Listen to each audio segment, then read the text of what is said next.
اللہ تعالیٰ نے چونکہ انہیں ہر عیب سے، ہر برائی سے، ہر چیز سے منزہ رکھا ہے، تو ان کی زندگیاں، ان کا کردار، ان کا اخلاق، ان کے شب و روز، یہ اللہ تعالیٰ نے ہمارے لیے نمونہ عمل قرار دیا۔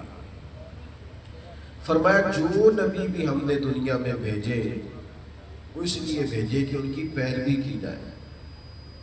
انسانوں کو ضرورت ہوتی ہے ایک کامل نمونے کی، ان کو ضرورت ہوتی ہے کہ انہیں کر کے دکھائے، پھر وہ نقوش قدم پہ چلنا شروع کر دیں۔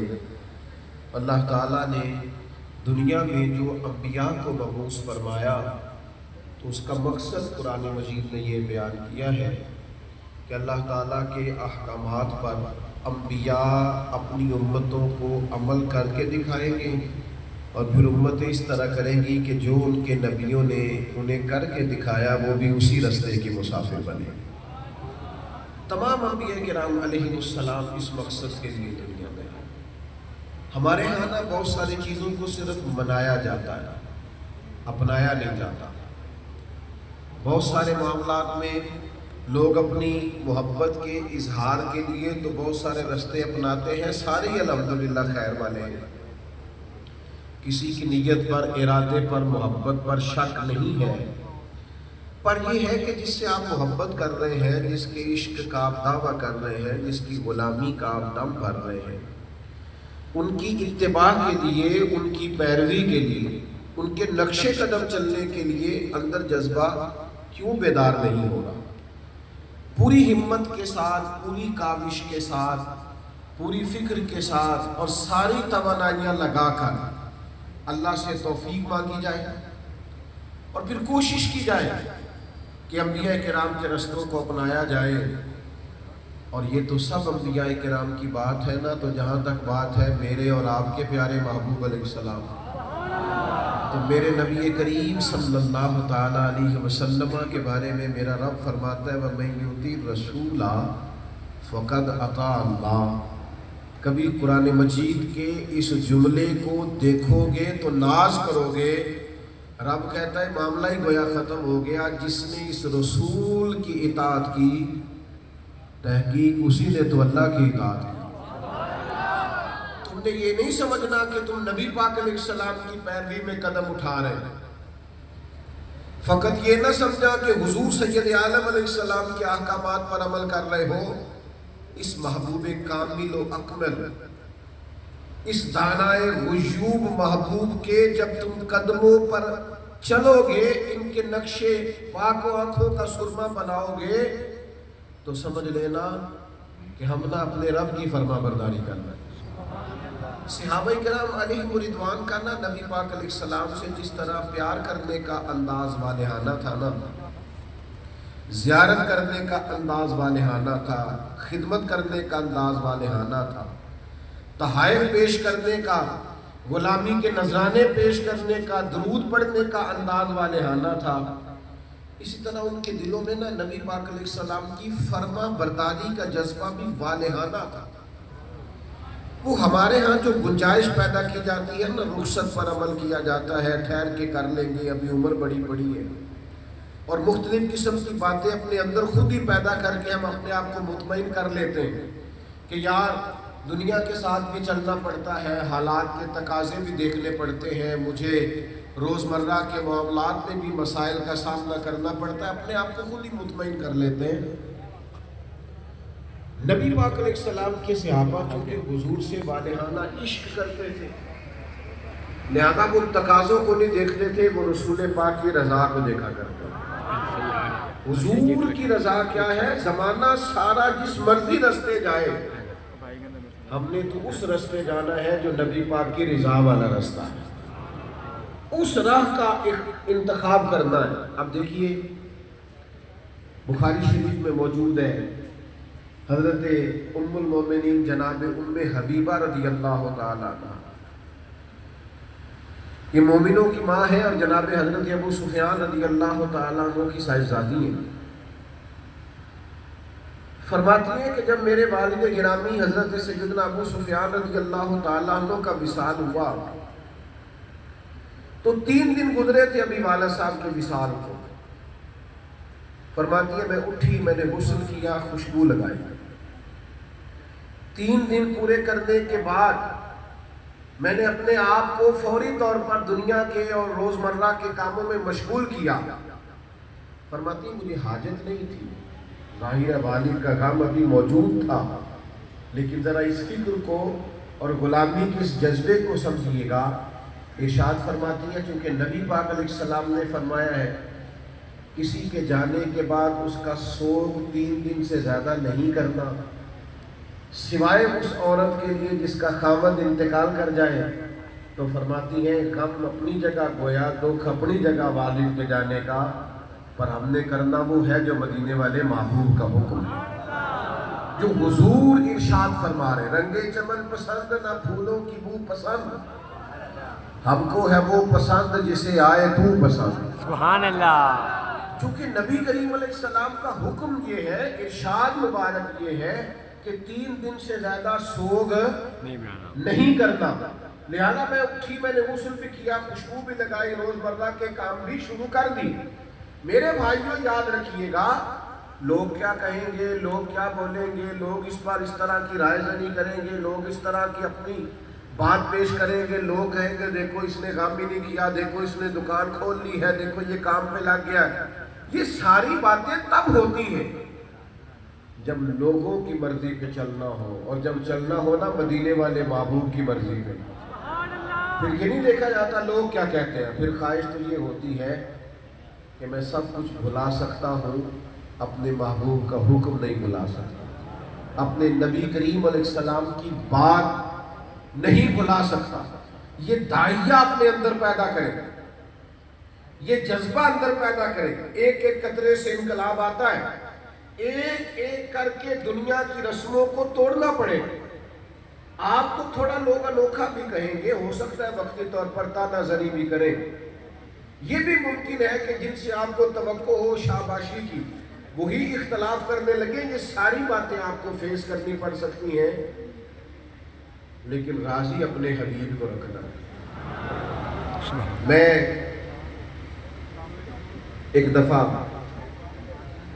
ایک دوست کو میں نے دیکھا کہ وہ مزار شریف پر کسی پر حاضر تھے، تو کچھ ایسے معاملات کر رہے تھے جو شرع درست نہیں ہے۔ میں نے ان کو منع کیا۔ ہم بڑی عقیدتوں سے مزارات پر جاتے ہیں، پر جو شرعی اصول، ضابطہ اور طریقہ ہے، میں نے ان کو منع کیا۔ تو ظاہر ہے ان کا لہجہ کچھ تلخ ہوا میرے ساتھ، تو میں نے پھر منع کیا۔ انہوں نے پھر لہجہ تلخ کیا، تو میں نے تیسری دفعہ منع کیا۔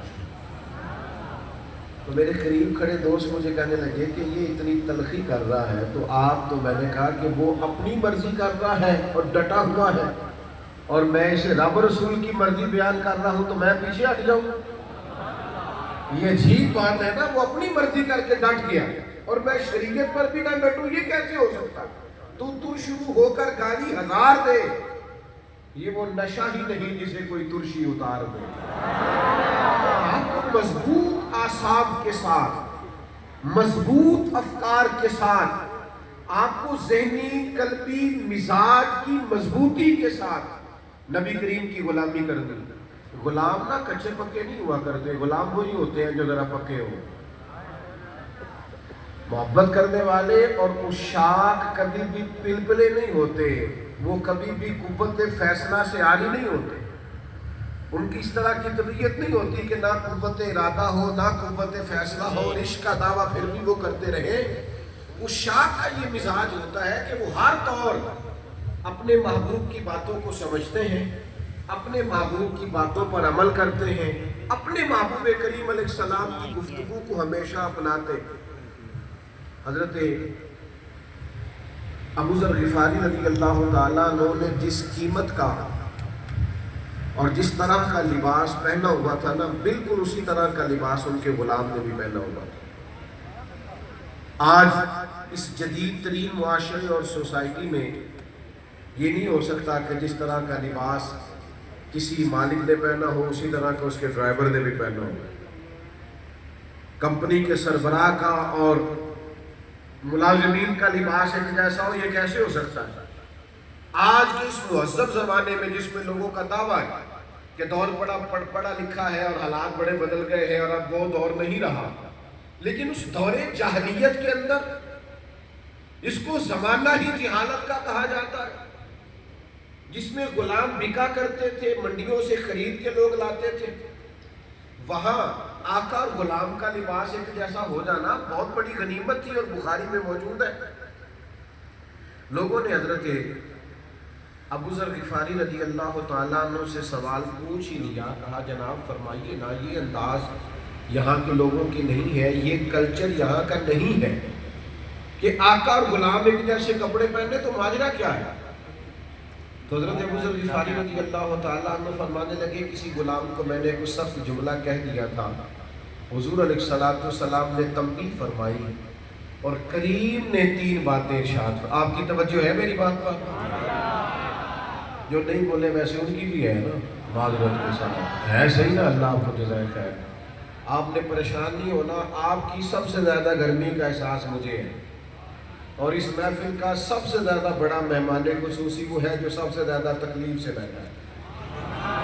ہاں، اگرچہ اسٹیج پر میں بیٹھا ہوں، لیکن جو سب سے زیادہ آزمائش میں پیچھے بیٹھا ہے نا، جسے کیمرے کی آنکھ دیکھے نہ دیکھے، پر جن کے لیے آیا ہے وہ ضرور دیکھ رہے ہیں، وہ خاص مہمان ہے، یہ یاد رکھیں۔ وہ شہرت سے بچنے والا پیچھے پیچھے رہتا ہے، اور میرا جی چاہتا ہے ساری ہی غزلیں اس پیارے کے نام کریں۔ وہ جو پیچھے چھپے ہوئے بیٹھے ہیں ان کی کیا بات، آپ ذرا توجہ فرمائیے گا۔ حضرت ابو ذر غفاری رضی اللہ تعالیٰ عنہ فرماتے ہیں، نبی پاک علیہ السلام نے مجھے 3 باتیں ارشاد فرمائی۔ حضور نے فرمایا، تمہارے غلام تمہارے بھائی ہیں، جو تم نے خود کھانا ہے وہی انہیں کھلانا ہے، جو خود پہننا ہے وہی انہیں پہنانا ہے، اور تیسری بات یہ کہ ان کی طاقت سے زیادہ ان پر بوجھ نہیں ڈالنا، اور اگر کبھی ایسا کرو تو پھر کام میں ان کے ساتھ شامل بھی ہو جانا۔ یہ تمہارے بھائی ہیں۔ یعنی آج بھی بہت سارے لوگ یہاں، بہت سارے وزیر، بہت سارے وزراء، بہت سارے وفاقی اور صوبائی نمائندگان کہتے نہیں ہم قوم کے خادم ہیں۔ پھر آپ نے کبھی خادم بنے ہوئے دیکھے؟ الیکشن کے دنوں میں وہ ریڑھی والے کو کہہ نہیں رہے ہوتے کہ تو اور میں بھائی بھائی ہیں، تو ان سے کہو نا اتنے پیسوں کہہ کے جوڑا مجھے بھی لا کے دے، میں تیرا بھائی جو ہوا۔ یہ اس طرح کی گھڑی ایک مجھے بھی دے لا کے، اس طرح کا لباس اور اس طرح کی چیزیں مجھے بھی دے، بھائی بھائی جو ہے۔ نبی پاک علیہ السلام نے جب کہا نا بھائی ہے، تو پھر انہوں نے یہ نہیں کہا کہ ذرا حالات بدل جائیں، ذرا کلچر بدل جائے، ذرا سوسائٹی میں تبدیلیاں آ جائیں، یہ نہیں کہا۔ حضرت ابو ذر غفاری فرماتے ہیں، وہ دن اور آج کا دن جس طرح کے کپڑے خود پہنتا ہوں، میرا غلام بھی اسی طرح کے پہنتا، جس طرح کا جس قیمت کا لباس میرا ہوتا ہے غلام کا بھی اسی طرح۔ ہم نے حضور کی غلامی کر دی، اور یہ آپ کو زمانے سے ٹکرا کے بھی کرنی پڑے گی، یہ سارے لوگوں کے تانے سن کے بھی کرنی پڑے گی۔ میں کالج میں پڑھا کرتا تھا، تو الحمدللہ اس زمانے میں بھی چونکہ اللہ نے شعور دیا تھا اور دینی ادارے سے تعلیم پا رہے تھے، تو میں اس دور میں بھی ٹوپی کے ساتھ اور داڑھی کے ساتھ کالج جاتا تھا۔ تو جو کلاس فیلوز ہوتے ہیں ظاہر ہے وہ بندے کو تھوڑا بہت بازوں کا تنگ بھی کرتے ہیں، ان کا حق بھی ہوتا ہے۔ تو جو میرا دوست مجھے سب سے زیادہ مولوی کہہ کے چھیڑتا تھا نا، کوئی مولوی ادھر آ، پھر ایک ٹائم وہ بھی آیا کہ اس نے مجھے فون کر کے کہا کہ کوئی 10 منٹ میری یار کرنا تصویر کھچاڑی، انج بھی سجن واہ واہ تے انج بھی سجن واہ واہ۔ تو آپ اگر وقتی طور پر کوئی آپ کو تانے کا سبب بناتا بھی ہے تو انقلاب اصل میں کیا ہے؟ آپ کو پورے طور پر حضور کے نام پہ بدل جانا ہے، آپ کے اخلاقی رویے میں، آپ کے لین دین میں، آپ کے معاملات کرنے میں، آپ کے دوستوں سے تعلق رکھنے میں ایک زبردست کی تبدیلی آئے۔ آپ نے مجھ سے ناراض نہیں ہونا، آج کل نا لوگ لباس بدلتے ہیں، فلاں جگہ بیعت ہو گیا تو فلاں رنگ کی ٹوپی پہن لی، فلاں جگہ بیعت ہو گیا تو فلاں رنگ کی پگڑی باندھ لی۔ وردیاں بدلنے سے انقلاب نہیں آئے گا، اب بھلے جتنی مرضی بدلے، یہ بتائیں آپ کے اخلاق میں کیا تبدیلی آئی ہے؟ آپ کے رزق کمانے کا معاملہ پاکیزہ ہو گیا ہے؟ آپ کے لب و لہجے کے اندر نفاست اور صفائی آئی ہے؟ آپ کے اخلاق سے آپ کے گھر والے اور آپ کی سوسائٹی والے تکلیف کا شکار تو نہیں ہے۔ میرے بھائی یاد رکھیے گا، بہترین اور مثبت تبدیلیاں یہ پتہ دیتی ہیں کہ انسان فلاں کا غلام ہو گیا۔ اس کے رویے سے ہمارے بزرگ تھے، فرمایا کرتے تھے اور تمہیں بتانا نہ پڑے ہم نبی پاک کے غلام ہیں، تمہیں کوئی دور سے دیکھے اور دیکھ کے پتہ چل جائے مدینے والے کا غلام آ رہا ہے۔ میرے بیٹے بیٹھ جاؤ، جلدی سے دونوں بیٹھ جاؤ، دور سے پتہ چل جائے کہ حضور کا غلام آ رہا، تو اپنے اندر ایک خاص تبدیلی۔ کچھ لوگوں پر نا بعض لوگوں کو بڑا غصہ آتا ہے اور وہ غصہ نکالنے پر قادر بھی ہوتے ہیں، ان کے پاس طاقت بھی، تعلقات بھی، عہدہ بھی، وسائل بھی ان سے زیادہ ہوتے ہیں، وہ ان کو جس حد تک چاہے معاذ اللہ تکلیف پہنچا سکتے ہیں۔ لیکن اگر رضا اللہ کی پیش نظر ہونا تو انسان جتنا مرضی طاقتور بھی ہو، کسی کو تکلیف دینے سے پہلے سوچتا ہے کہ میں نے بندے کی طرف نہیں دیکھنا، اپنے رب کی طرف دیکھنا۔ وہ دیکھتا ہے، وہ سوچتا ہے۔ یہ انقلاب حضور کی غلامی سے مرتب ہوتا ہے۔ حضرت خالد ابن ولید رضی اللہ تعالیٰ عنہ فرماتے ہیں میری اور جناب سیدنا عمار ابن یاسر رضی اللہ تعالیٰ عنہ کی کسی بات پر شکر رنجی ہو گئی، اختلاف ہو گیا، تو شدید ترین لفظوں میں نے حضرت عمار ابن یاسر رضی اللہ تعالیٰ عنہ کو ڈانٹ دیا۔ حضرت عمار درویش آدمی تھے، سادہ لو آدمی تھے، ان کی آنکھوں میں آنسو آ گئے، اور جب بات بارگاہ محبوب تک پہنچی، میں کیسے آپ کی خدمت میں عرض کروں۔ آج یہ بھی رویہ ہے، یہ بھی رویہ ہم نے دیکھا ہے کہ کسی جگہ دو فریقین کے درمیان اختلاف ہو تو لوگ اس طرف کھڑے ہوتے ہیں جس طرف وزن زیادہ ہوتا ہے، لوگ دیکھتے ہیں یہاں چدراہٹ زیادہ ہے، اقتدار زیادہ ہے، تو ادھر سارے ہو جاتے ہیں۔ یہاں عجیب کلچر پروان چڑھا۔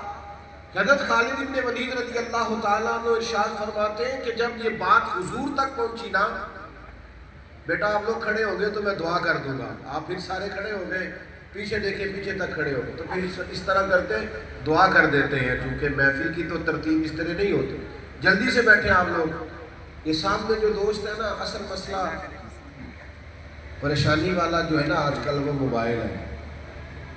ایک دوست نے کیا سی اوپر کی کومنٹ نہیں کرتا،